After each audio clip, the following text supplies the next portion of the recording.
actually something you can touch. That's cool. Yeah. You know what that is, Claire? That's cotton. Marty Fleming, I'm the historic site manager of Jarrell Plantation. The Jarrell family first came to this area actually a generation earlier than we interpreted Jarrell. But the first time they on our property was 1847. We're standing at that first original building, house.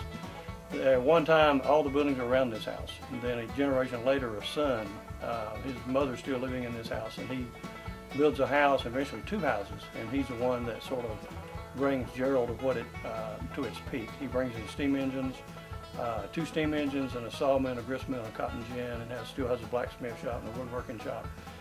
We've got a couple of volunteers, Dot and Paul Garrison, that come out and sweat and put in the garden several times a year. That's Gandalf, Arwen, and Eldarian is the boy, is a baby. Look at that. The other fellow's only about 6 weeks old. Oh, he has little horns. Look at the one with big horns.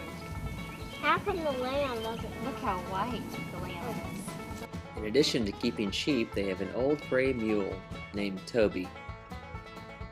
They also used to keep chickens, but it turns out they were just lunch. They're wild animals that eat the chickens. Foxes? Yep, and bobcats too. What are bobcats? They're a big cat and a big spotted cat. Something a full-grown one, like a male, will be that tall. Of course, no farm would be complete without a barn cat.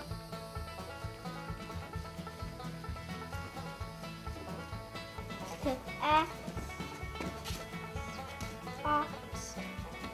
The cat's spot. The cat spot, that's right. So do the cats lay right there? Yeah, the nesting is when anybody wants to help the beds. We put that down so that snare lays on that, not on the bed. That's probably for a girl over there. Yeah, it's a nicer bedspread, isn't it?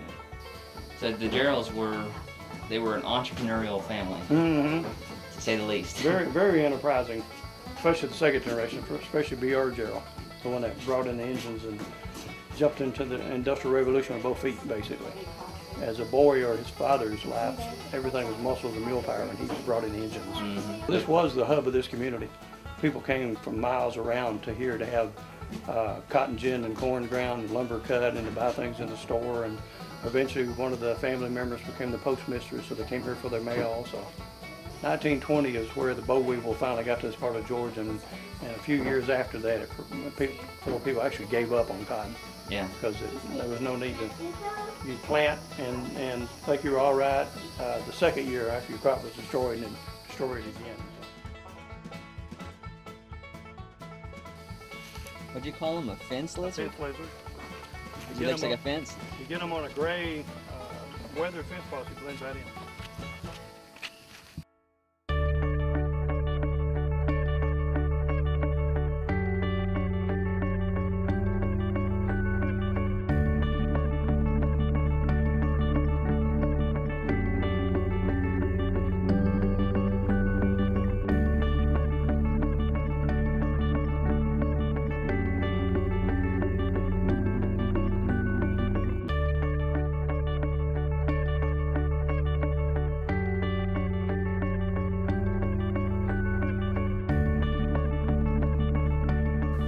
What we try to do here is sort of bring people back to the early to mid 19th century.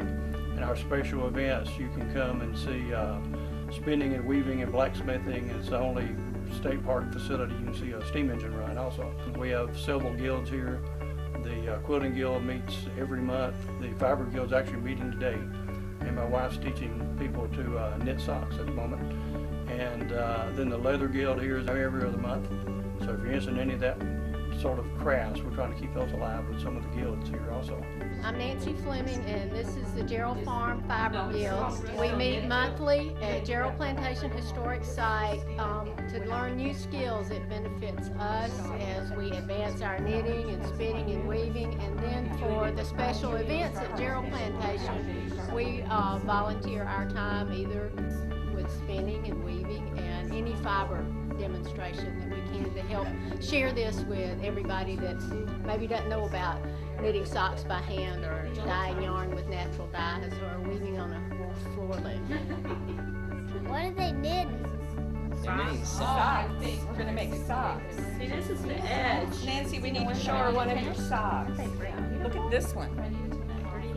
That's the top edge is where they started. They made a circle of little loops on their sticks. When you visit Jarrell Plantation, make time to stop in Julliet. It's a quiet little town with lots of wonderful music, whether it's Harley's or bluegrass. And my heart fell at your feet. Well, I can't help it if I'm still in love with you. Somebody else stood by your side, and it looks so satisfying. Well, I can't help it if I'm still in love with you. Shadow from the past came slowly stealing. It's also the home of the famous Whistle Stop Cafe, as seen in the movie Fried Green Tomatoes. And as to be expected, they're on the menu, along with a jar of sweet tea that'll make your toes tingle. That's pretty tasty, wasn't it? Yeah. Alright.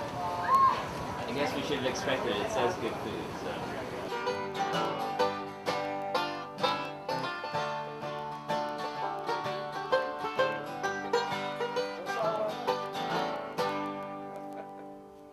That's good, real